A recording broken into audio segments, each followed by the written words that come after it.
Assalamu alaikum wa rahmatullah, mes chères âmes sincères. Et si ton sacrifice ne valait rien? Et si tout ce que tu avais organisé, payé, partagé, n'avait jamais quitté la terre?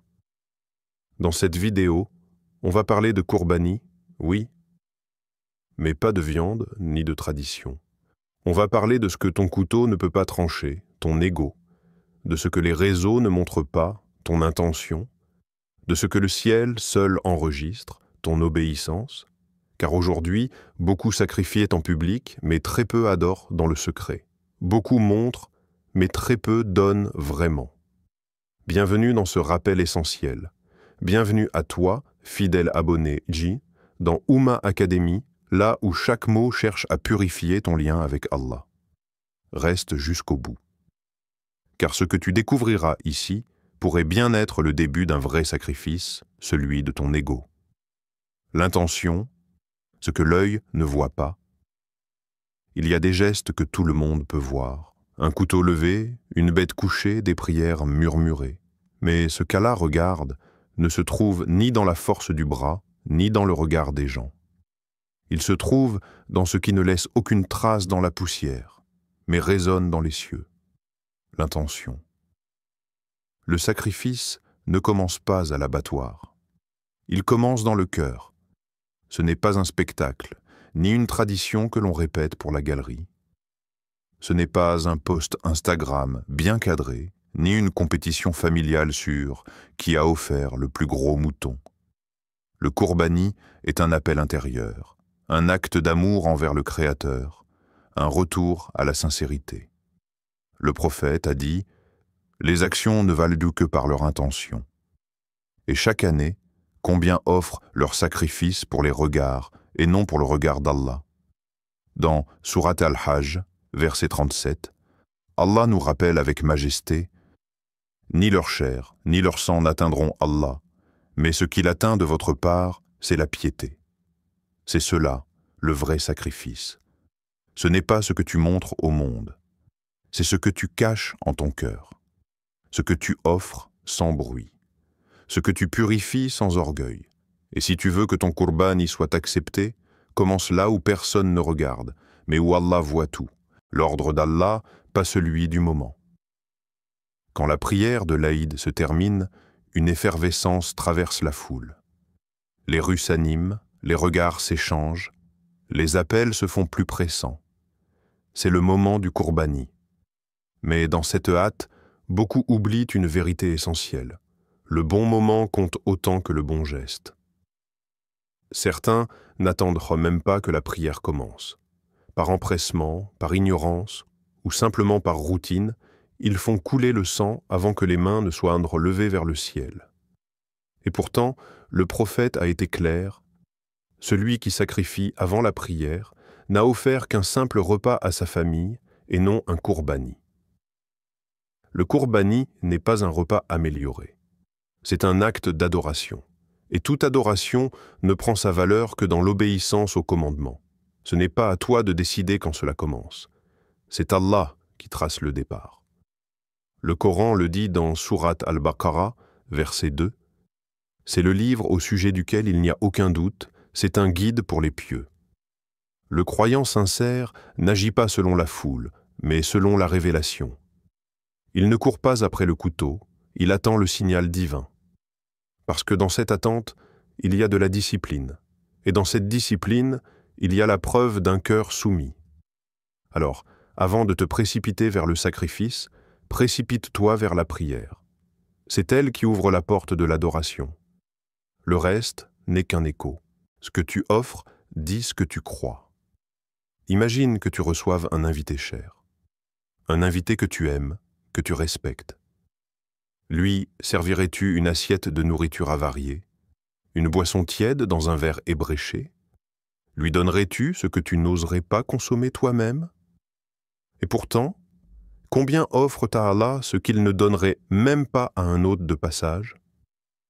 Un animal malade, boiteux, trop maigre pour tenir debout, ou aveugle d'un œil, ce n'est pas un sacrifice, c'est une négligence. Le Kourbani est un acte de gratitude.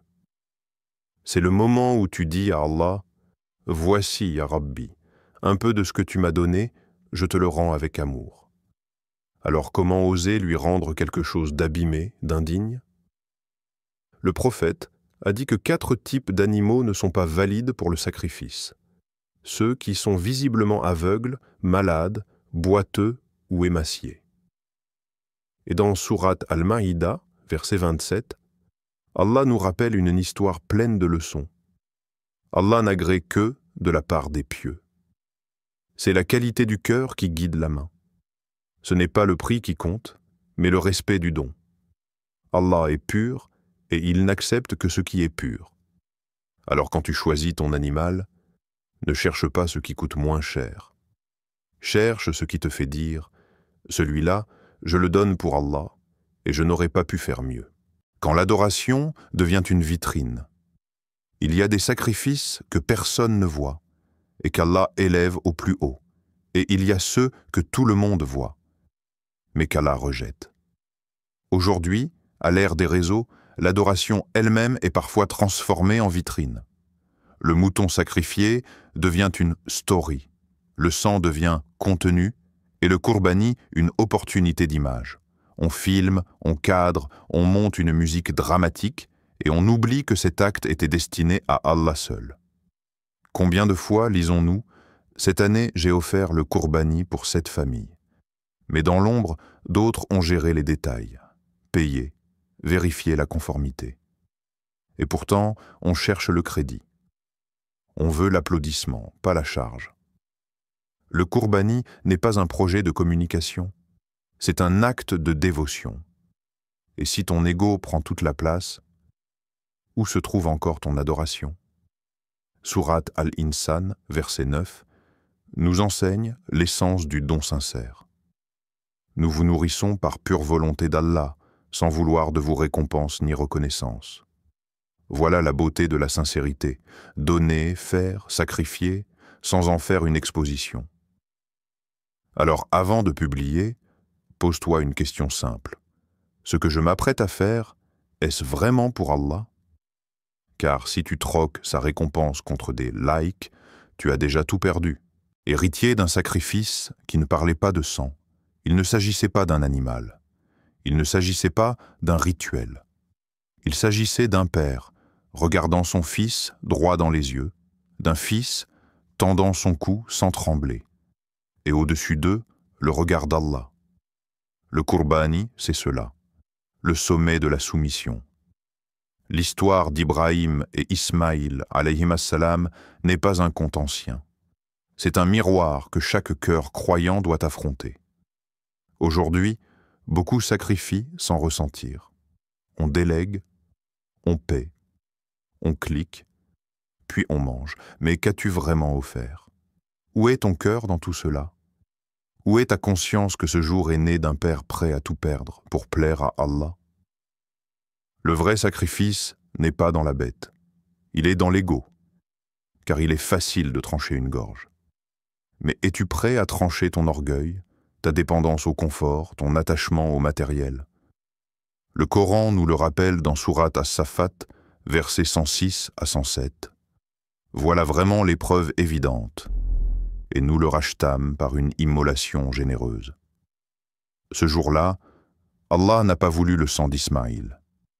Il a voulu voir jusqu'où allait l'amour d'Ibrahim pour lui. Et aujourd'hui, il te demande la même chose. Jusqu'où es-tu prêt à aller? Une parole qui décide du ciel ou de l'oubli. Parfois, ce sont les mots les plus simples qui portent le plus de poids. 2 mots. 2 mots qui séparent un sacrifice accepté d'un sacrifice rejeté. 2 mots qui tracent la frontière entre un acte de dévotion et un simple abattage. Bismillah, Allahu Akbar. Dire ces mots au moment du sacrifice, ce n'est pas un détail, ce n'est pas un ajout facultatif, c'est une condition essentielle.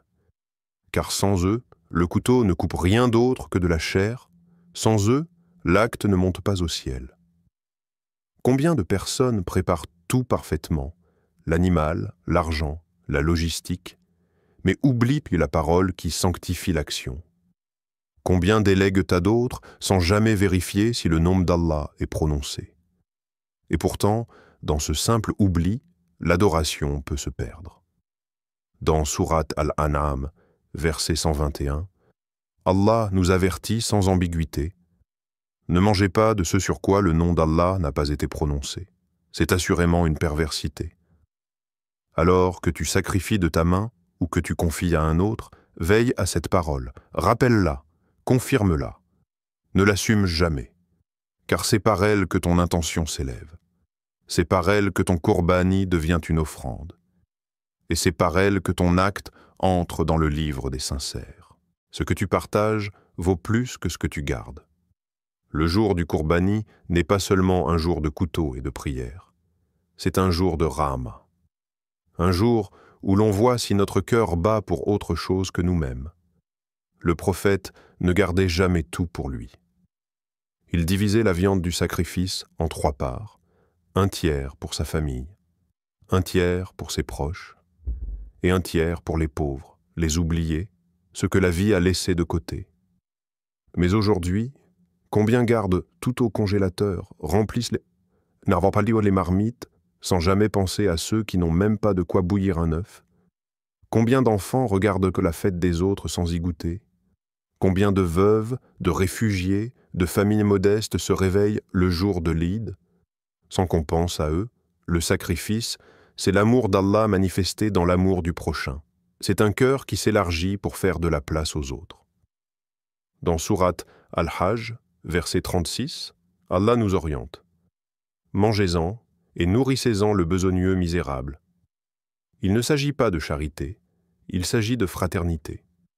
Le Qurbani ne s'accomplit pas dans ton assiette. Il s'accomplit dans la main tendue, dans le sourire de celui qui reçoit, dans l'invisible récompense d'Allah. Alors ne garde pas tout. Distribue avec amour, avec conscience, avec foi, car celui qui donne pour Allah ne perd jamais. Frères et sœurs, ce que l'œil ne voit pas, c'est souvent ce qui pèse le plus lourd auprès d'Allah. Nous avons vu que le Qurbani n'est pas une formalité ni un rite vide de sens. Il commence dans l'intention, se purifie dans l'obéissance, s'accomplit dans la sincérité et se prolonge dans le partage. Alors, que faut-il retenir? N'offre pas à Allah ce que tu n'oserais même pas offrir à un hôte. N'agis pas pour le regard des autres, mais pour le regard d'Allah. N'oublie pas que le vrai sacrifice, c'est parfois ton ego. Et surtout, ne coupe pas sans dire son nom. La solution: reviens à l'essence, ralentis, intériorise. Purifie ton intention avant tout acte. Que ton Qurbani et toutes tes adorations soient des dialogues entre ton cœur et ton Seigneur, pas des vitrines pour les réseaux. Qu'Allah accepte vos sacrifices, qu'il vous guide vers ce qui est pur, sincère et noble, et qu'à travers chaque geste, vous vous rapprochiez un peu plus de lui. N'oubliez pas de vous abonner si ce n'est pas encore fait, de partager cette vidéo avec ceux que vous aimez, et surtout de cultiver en vous ce que le monde ne voit pas, mais qu'Allah ne cesse de regarder.